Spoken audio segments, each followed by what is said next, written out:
Okay, Grant, this was from Thursday's lesson. It was good to see you had. It was good to hear that you had good at bats last weekend.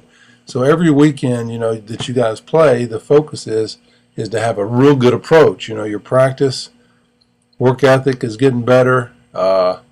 You're just moving into a different direction, much more professional type approach. Now, as far as mechanics go, I don't see anything major with your mechanics. You might have a little bit of a drift, and it's like when you get that front heel down, when you come down with your left heel and it comes down, you need to make sure that you're not you're continually drifting towards the pitcher, and so the angle of your front leg is almost up, and it's not up and down straight 90 degrees, but it's more 90 degrees than it is a 45-degree angle. So when you make contact and your knee goes firm, it should be closer to a 45-degree angle versus up and down at a 90 degrees. So you're kind of drifting forward, and it's not a real big angle. You do a good job of getting your hips turned.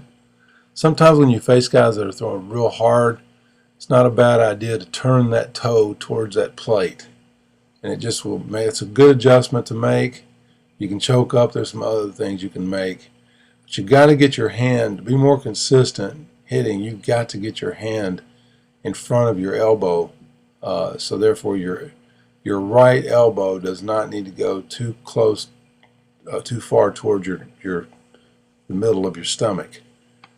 It needs to be right above your right hip, and it does not need to go towards your navel.